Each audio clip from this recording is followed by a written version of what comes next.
Well, what else does, you gave sort of a smorgasbord of some of the other activities that Working Partnerships does. I was particularly intrigued with, you said that you organized up in Wright County Sure. a work day to help people with fall chores. Yep, Tell us a little bit about that. Had a new program this year called Neighbor Strengthening Wright Communities, and the Wright County Labor Council partnered with Working Partnerships and several nonprofits in Wright County. The one that we worked with most closely is called Faith in Action. It's an organization that helps elderly people get chores done at their home that maybe they're not able to do anymore, and assist in driving them to appointments. But we partnered with this organization in order to find clients that our union members in the area could help out with a day of service. So there was a lot of raking of leaves, window washing. I think we had a couple of doors repaired that people needed help with. I think there was a little bit of painting that we were able to get people to help out with. And what's great is that we have the trained trades folks from the different building trades unions who are able to come and help if people need assistance with maybe something a little more advanced than a normal volunteer could provide. And we had lousy weather the day it happened. It was an early day in October. It was cold and blustery, but we had about 100 volunteers from the community show up. Wow. And these are all union members from different unions? Yes, yes. And you recruited how? Through the unions, through the locals? Through the locals. The Wright County Labor Council did a lot of the recruiting. On that council, we have members from all sorts of different organizations, building trades unions, teachers. We have AFL-CIO members on that council, so they were able to go back to their locals and try to find volunteers who live in the area who were able to come out that day and help out with this project. Oh. So. And you said there's another program similar in Anoka County, or? There's the Anoka County Council, which just this past weekend had a project similar where volunteers from all the different union organizations turned out to help people in the community who maybe needed a little help this year getting ready for winter.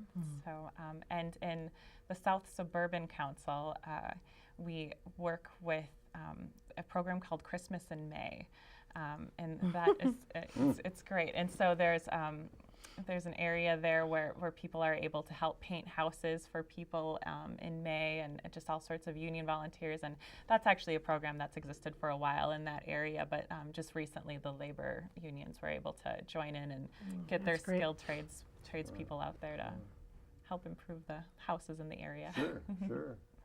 How about St. Paul? I mean, you touched on a few of the other activities of the community services? Yeah, and we aren't involved at the same extent that Betsy and Working Partnerships is. And it's really a great opportunity, I think, to get volunteers, because we do have a lot of folks who aren't working, and to be able to go out and do something in your community that you can feel really good about. I think organized labor doesn't get enough credit for the kinds of things that they're always doing out in the community. So I think those are just terrific ways for folks to get involved. And who are the people that benefit from community services? Are these just union members, or general members of the community, members of the public who are in need? I think in general, depending on the kinds of programs, I think, our information and referral that we do, that's predominantly union members. And it's really tough for union folks to ask for that help. They're usually the ones out there helping other people. Sure. So it's really difficult for them to ask for any kind of assistance. But with, the Fair for All food programs that we run in Minneapolis and St. Paul, that's open to not just union members, but other members of the public. We make that accessible, and we do that, to help other folks in the community as well. But these are people who typically wouldn't necessarily be using community services or social services. In a lot of cases, folks who never have, because they've been always employed, been working. But with the downturn in the economy, they're hitting bottom. They're needing those kinds of programs as well. And how do people get a hold of you? Do they just call up, or do they go to their union first? They can just call our office, and we have different jurisdictions, and if they call the wrong office, we're always happy to refer them to the correct office. And in some locations, there are no labor community services offices, but we can refer them to county offices and community action program offices that are in their areas, and give them referrals to those organizations as well, so it'll be easier for them to get the help that they may need. Okay.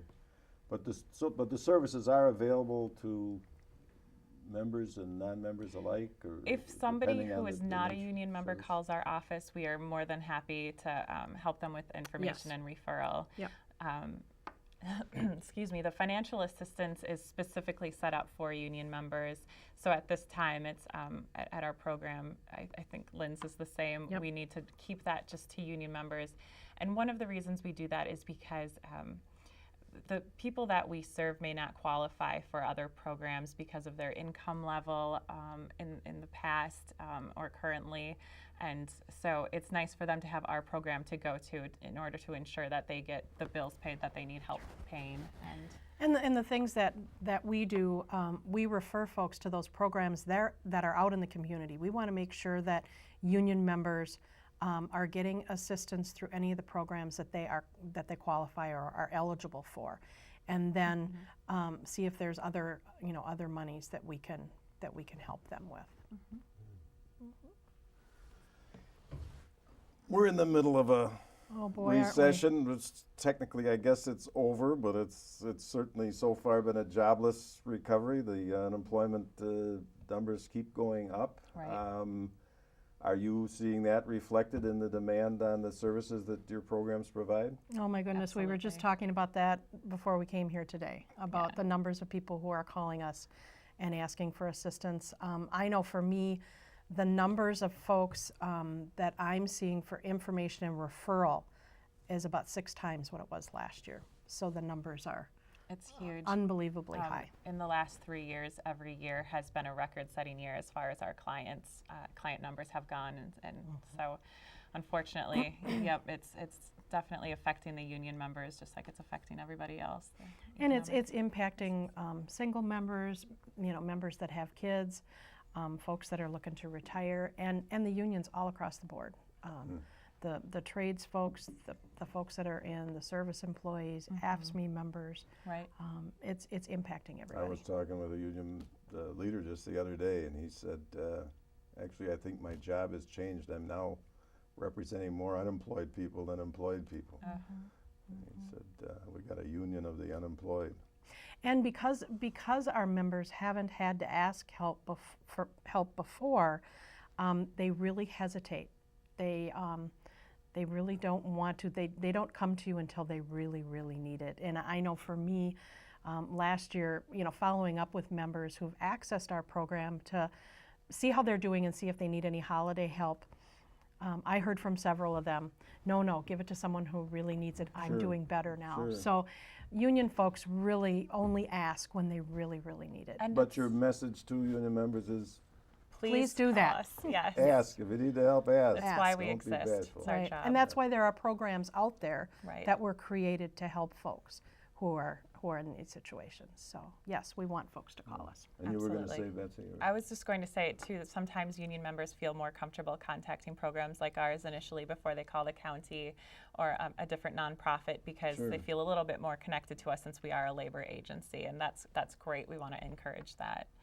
And sometimes they don't want to call their union. They don't want their union to know that they're having some problems. So we're really that step away from. And we're union members as well. Absolutely. So folks can come in and talk with us, and Sisters and brothers. there you go. All right. We're there to help our sisters and brothers. Sure.